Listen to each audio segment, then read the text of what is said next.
नमस्कार, मी कीर्ती गायकवाड. स्वागत आहे आपलं आय न्यूज 28 मध्ये. चला तर मग जाणून घेऊयात महाराष्ट्रातल्या ताज्या घडामोडी. डहाणू वाढवण बंदर संदर्भात फन हॉटेल येथे केंद्रीय मंत्रीची पत्रकार परिषद.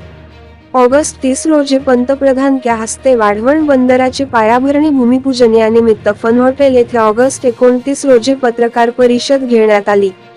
यावेळी केंद्रीय मंत्री MOPSW श्री सोनोवाल यांनी पत्रकार परिषदेत माहिती दिली की प्रकल्पासाठी 70,200 कोटी रुपये खर्च येणार असून वाढवण बंदर हे भारतातील सर्वात मोठे खोल पाण्याचे बंदर बनणार आहे.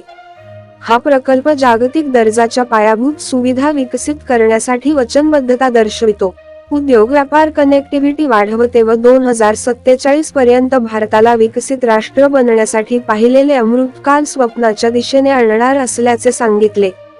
तसेच पंतप्रधान नरेंद्र मोदी 1563 कोटी रुपयाचे मत्स्य व्यवसाय प्रकल्पाचे देखील उद्घाटन करणार आहेत. तसेच वाढवण बंदर प्रकल्प हा बंदर वाहतूक आणि जलमार्ग मंत्रालय आणि महाराष्ट्र सरकारच्या खाजगी क्षेत्रातील भागीदारांच्या सक्रिय सहभागासह संयुक्त उपक्रम आहे. बंदर टप्प्याटप्प्याने कार्यान्वित होण्याची अपेक्षा आहे.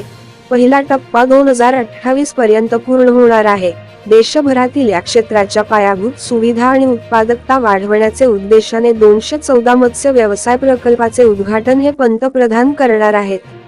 असे अनेक मासेमारी व्यवसाय उद्योजकांचे उद्घाटन देखील करणार आहेत. या कार्यक्रमाला महाराष्ट्राचे माननीय राज्यपाल CP राधाकृष्णन उपस्थित राहतील.